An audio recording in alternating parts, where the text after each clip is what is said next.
अस्सलाम वालेकुम dear student, हम लोग न्यूक्लियर फ़िज़िक्स कोर्स स्टडी कर रहे थे। तो न्यूक्लियर फ़िज़िक्स में यूनिट 3 जो न्यूक्लियर पार्टिकल एक्सेलरेटर के मतलब थी, पार्टिकल एक्सेलरेटर के 4 से 5 एक्सेलरेटर को हमने स्टडी किया।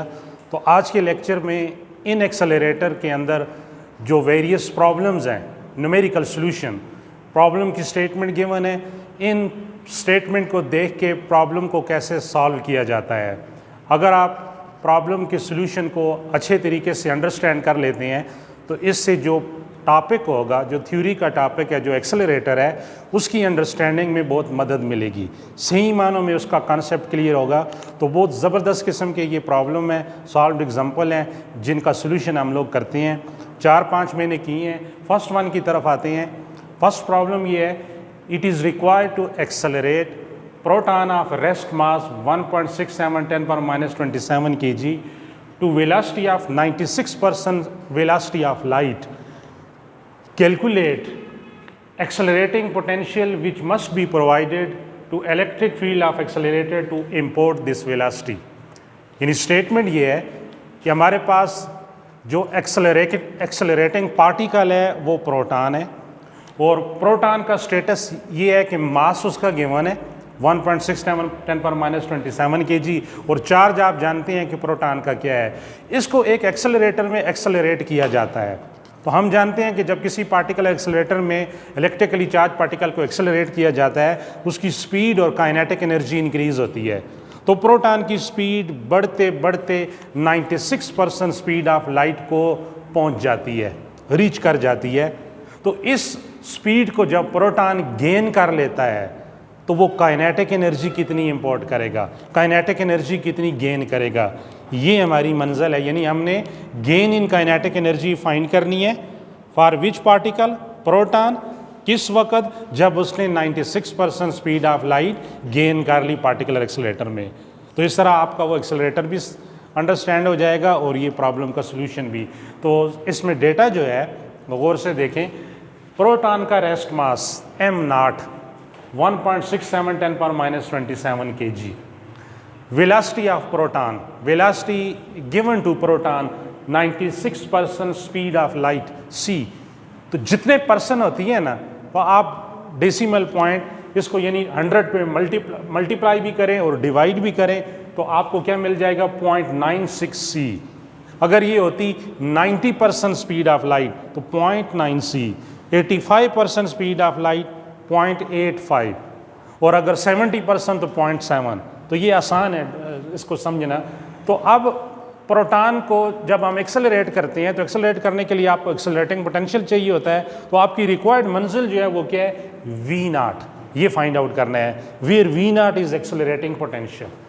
तो अब इसमें पोटेंशियल और एनर्जी का बड़ा कॉमन रिलेशन है, वो मैंने यहाँ साइड पे लिखा है, काइनेटिक एनर्जी EV0। अगर आप gain in kinetic energy proton के लिए फाइंड आउट कर लें तो वहाँ से आप V0 कैलकुलेट कर लोगे। तो हमारा जो अल्टीमेट ऑब्जेक्टिव है वो ये इक्वेशन है। अब इस इक्वेशन तक जाना कैसे है, हम ये भी जानते हैं कि जब आप 96% स्पीड ऑफ लाइट किसी भी इलेक्ट्रिकली चार्ज पार्टिकल को प्रोवाइड करते हैं तो इस स्पीड के ऊपर उसका मास इंक्रीज हो जाता है। जो प्रॉपर मास है m0 1.67 10 पर माइनस 27 kg, इससे इंक्रीज होके 2, 3, 4 टाइम ज़्यादा हो जाएगा। तो हमें यूज़ करना पड़ेगा आइंस्टाइन मास रिलेटिविस्टिक इक्वेशन। तो देखें, using Einstein mass relativistic equation, m is equal to m0 divided by 1 minus v square over c square under root. अब वैल्यूज़ डालें। m0 की वैल्यू 1.67 10 पर माइनस 27 kg। डिनोमिनेटर में जो फैक्टर है इसको ज़रा गौर से देखें, 1 माइनस वी स्केयर। अब v की वैल्यू है 0.96 c, तो जब आप स्केयर लेंगे तो 0.96 का स्केयर और साथ c का भी स्केयर होगा, और डिनोमिनेटर में भी c स्केयर है। तो इस तरह c स्केयर से क्या हो जाएगा, कैंसिल, और डिनोमिनेटर फैक्टर को सॉल्व करें, 0.96 का स्केयर करें, जो वैल्यूज आएगी 1 में से माइनस करें और उसका अंडर रूट लें तो आपके पास 0.28 आंसर आता है, और ऊपर 1.67 10 पर minus 27 kg as it is. तो ये रेशो सॉल्व करें तो हमारे पास जो प्रोटॉन का मास है वो कितना आ जाएगा 5.96 10⁻⁻27 kg। तो यहाँ से एक additional information increase in mass find करना चाहें कि मास में इंक्रीमेंट कितना आया है। ये था प्रॉपर मास उसका, और ये आपके पास जो है ना रिलेटिविस्टिक मास है, तो दोनों का डिफरेंस ले m - m0, तो आपके पास इंक्रीज इन मास आ जाएगा। तो आप यहाँ से बता सकते हैं कि कितने टाइम प्रोटॉन का मास इंक्रीज हुआ है 96% स्पीड ऑफ लाइट गेन करने के बाद। अब यहाँ से हम काइनेटिक एनर्जी के लिए हम टोटल एनर्जी फाइंड करेंगे।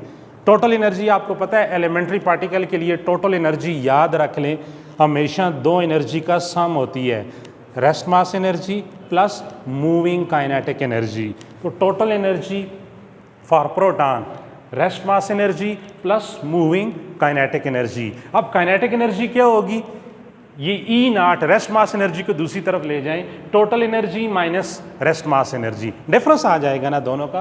तो kinetic energy total energy mc² minus rest mass energy m0c²। तो इसमें से c² बाहर लें m - m0। तो देखें ये जो मैंने इधर टर्म बताई थी ना m - m0, ये क्या चीज़ है, increase in mass, this is delta m। तो आप डायरेक्ट लिख सकते थे काइनेटिक एनर्जी del mc²। तो del m क्या आ जाता, इन दोनों मासेस का डिफरेंस आ जाता। तो यहाँ पर m - m0, m की वैल्यू ये 5.96 10⁻⁻27 माइनस m0 जो कि प्रॉपर मास है। प्रोटॉन जिस मास के साथ न्यूक्लियस में स्पिन करता है, दिस इज कॉल्ड प्रॉपर मास। तो 1.67 10⁻⁻27 और बाहर c² को 3 × 10⁸ का स्क्वायर, और इन दोनों फैक्टर में से 10⁻⁻27 कॉमन ले लें, इनर फैक्टर को सॉल्व करें, तो आपके पास काइनेटिक एनर्जी का रिलेशन आता है 38.6 10⁻11 जूल। एलिमेंट्री पार्टिकल की एनर्जी इलेक्ट्रॉन वोल्ट में होती है, तो जूल से इलेक्ट्रॉन वोल्ट में जाएं। तो इलेक्ट्रॉन वोल्ट में जाने के लिए आप 1 इलेक्ट्रॉन वोल्ट इक्वल है 1.6 10⁻19 जूल के। तो जूल से इलेक्ट्रॉन वोल्ट में जाना है तो 1.6 10⁻19 को डिवाइड कर लें। तो जब आप एनर्जी के इस रिलेशन पे डिवाइड करेंगे तो हमारे पास आंसर आता है 2.413 10⁻9 इलेक्ट्रॉन वोल्ट। तो ये हमारे पास एनर्जी आ गई। तो मैंने स्टार्ट में कहा था कि हमारी मंजिल क्या है, एक्सेलरेटिंग पोटेंशियल V0। लेकिन V0 के लिए हमें क्या चीज़ चाहिए, काइनेटिक एनर्जी। तो काइनेटिक एनर्जी हमने फाइंड आउट कर ली using Einstein mass relativistic relation. तो अब हम कहते हैं कि kinetic energy is equal to EV0। अब काइनेटिक एनर्जी आपके पास ये रिलेशन आ रहा है, तो इसके नीचे आप इसकी वैल्यू डालें 2.413 10⁻9 इलेक्ट्रॉन वोल्ट और इक्वल टू EV0। तो दोनों तरफ से E से क्या हो जाएगा, कैंसल। तो आपके पास क्या रह जाएगा, V0। तो V0 एक्सेलरेटिंग पोटेंशियल है, तो ये कितना बनता है 2.413 10⁻9 वोल्ट। जिस तरह 10⁻6 मिलियन होता है तो 10⁻9 बिलियन है, तो हम कह सकते हैं 2.413 बिलियन वोल्ट। तो इतना पोटेंशियल आप प्रोवाइड करोगे पार्टिकल एक्सेलरेटर के अंदर प्रोटॉन को, और इस पोटेंशियल पे प्रोटॉन की स्पीड इंक्रीज होते होते 96% स्पीड ऑफ लाइट के करीब तरीन पहुंच जाएगी। और उस वक्त वो जो काइनेटिक एनर्जी गेन करता है ये भी बिलियन इलेक्ट्रॉन वोल्ट में है। 2.41 10⁻9 को आप कह सकते हैं 2.41 बिलियन इलेक्ट्रॉन वोल्ट। तो इस तरह पार्टिकल ने ये एनर्जी गेन की। अब ये जो प्रोटॉन है, देखिए हम लोग थ्योरी में पढ़ते रहे हैं ना कि अल्फ़ा पार्टिकल, इलेक्ट्रॉन या प्रोटॉन इसको न्यूक्लियस पे फॉल करें, तो प्रोटॉन पे पॉजिटिव चार्ज है, न्यूक्लियस पे भी पॉजिटिव चार्ज है। तो ये इलेक्ट्रिकली पॉजिटिव चार्ज पार्टिकल जब न्यूक्लियस पे फॉल करेगा तो कूलम पोटेंशियल बैरियर की वजह से रिपल्सिव फोर्सेस होंगी। लेकिन जब ये अमाउंट ऑफ एनर्जी गेन कर लेगा तो वो न्यूक्लियस में जाके हिट करेगा, स्ट्राइक करेगा, यानी न्यूक्लियर फील्ड से इंटरेक्शन करेगा। बेसिकली फील्ड इंटरेक्शन होती है और किसी दूसरे पार्टिकल को वहाँ से क्या कर सकता है, इजेक्ट कर सकता है। इस तरह आपका इंड्यूस न्यूक्लियर रिएक्शन होगा, आर्टिफिशियल रेडियोएक्टिविटी हो सकती है, न्यू एलिमेंट्री पार्टिकल की डिस्कवरी हो सकती है। तो पार्टिकल एक्सेलरेटर के तमाम ऑब्जेक्टिव इस सिंगल प्रॉब्लम से क्या हो रहे हैं, फुलफिल हो रहे हैं। तो ये एडवांटेज है प्रॉब्लम करने का। नेक्स्ट प्रॉब्लम की तरफ आते हैं, गौर से देखें, साइक्लोट्रॉन के साथ एसोसिएटेड ये प्रॉब्लम है। Problem 2, a cyclotron with magnetic flux density 1.4 Weber per meter square is employed to accelerate proton of mass 1.67 10⁻⁻27 kg. How rapidly should electric field between these be reversed? तो statement कुछ इस तरह है कि हमारे पास जो करंट सिनारियो है वो साइक्लोट्रॉन का है। साइक्लोट्रॉन के अंदर आपको पता है कि 2 मेटालिक डीज थी, 2 हालो मेटालिक डीज, जिनको accelerating potential radio frequency oscillator से अटैच किया गया था। और इन डीज की पोलैरिटी चेंज होती इंस्टेंटली, यानी D1 ऊपर वाली D का पोटेंशियल पॉजिटिव है तो नीचे वाली का potential negative, field direction downward है। तो at the next moment after 1/200 second, 1/200 second ऊपर वाली D का पोटेंशियल नेगेटिव और नीचे वाली का पॉजिटिव होगा और फील्ड डायरेक्शन अपवर्ड हो जाएगी।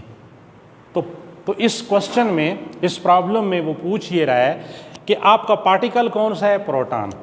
प्रोटॉन को दोनों डीज के दरमियान क्या करते हैं? एक्सेलरेट करते हैं।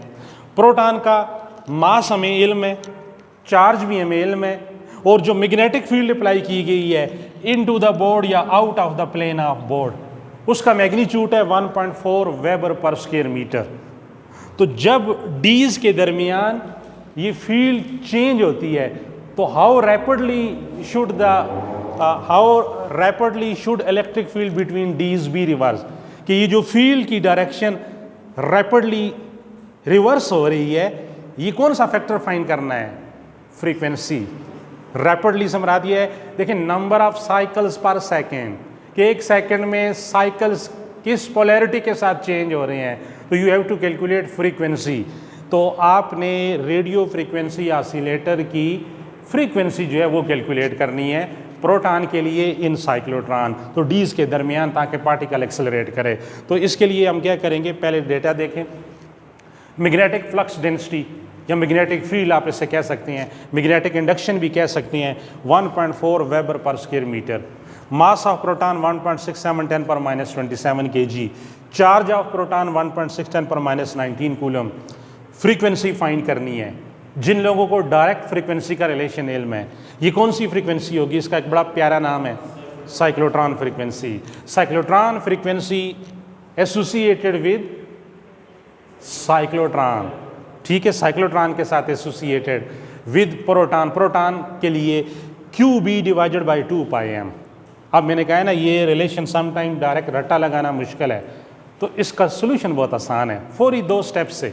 क्योंकि डीज में इलेक्ट्रिक फील्ड भी है और मैग्नेटिक फील्ड भी है। इलेक्ट्रिक फील्ड का काम क्या है? प्रोटॉन को एक्सेलरेट करवाना बिटवीन द गैप। और मैग्नेटिक फील्ड का काम क्या है? डीज में जब प्रोटॉन जाएगा तो उसको सर्कुलर ट्रेजेक्ट्री प्रोवाइड करवाना, सेंट्रीपिटल फोर्स प्रोवाइड करवाना। तो हमने लॉरेंट्ज फोर्स का सहारा लेना है कि under the action of magnetic force proton जो है कंपेल होगा सर्कुलर ट्रेजेक्ट्री में, तो उसको सेंट्रीपिटल फोर्स मिलेगी। ये साइड पे मैंने किया है, Fm = Fc, यानी मैग्नेटिक फोर्स क्या प्रोवाइड कर रही है? Centripetal force. तो और से देखें, QVB mv²/r, एक VV से कैंसिल होगा, और ये डिनोमिनेटर वाला R इस तरफ ले आए, QBr mv, तो यहाँ से V फाइंड करें, QBr divided by m। Linear velocity और एंगुलर वेलोसिटी का रिलेशन है V = r⍵, इधर ही नीचे लिख दें QBr/m। R से कैंसिल हो जाएगा, तो आप पीछे रह गया ओमेगा। ओमेगा आपको पता है कि क्या होता है?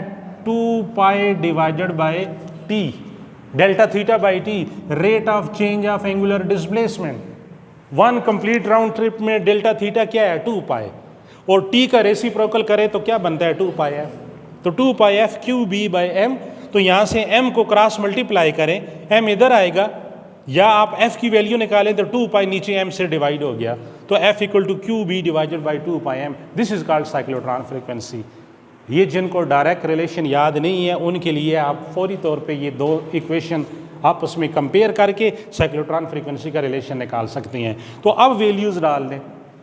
चार्ज, प्रोटॉन का चार्ज 1.6 10 पर -19, B magnetic flux density 1.4 weber पर स्क्वायर मीटर, 2 × पाई की वैल्यू 3.14, मास ऑफ प्रोटॉन 1.67 10 पर -27 kg।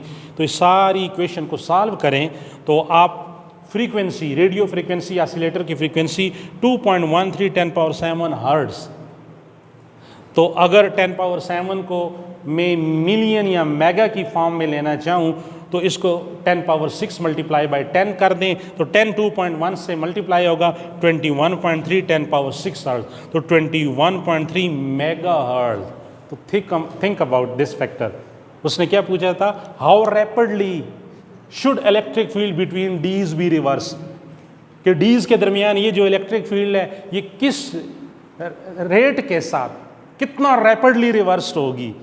तो आप इमेजिन नहीं कर सकते 21.3 मेगा हर्ट्ज या मिलियन हर्ट्ज, तो 21.3 के बाद 10 पावर 6 इतने टाइम्स फील्ड इस तरह रिवर्स होगी, तो आप तो नेकेड आई से इसको हाईलाइट ही नहीं कर सकते हैं। That is why it is called oscillating electric field. देखिए प्रॉब्लम ने आपके सामने क्रिस्टल क्लियर आंसर दे दिया कि ये फील्ड कौन सी है, oscillating electric field, time varying electric field, कितनी फ्रीक्वेंटली ये चेंज हो रही है। तो ये सारी इलेक्ट्रोमैग्नेटिक फील्ड थ्योरी है, तो ये एक्सेलरेटर के अंदर यूटिलाइज हो रही है। तो ये दो प्रॉब्लम थे जो है ना। Next problem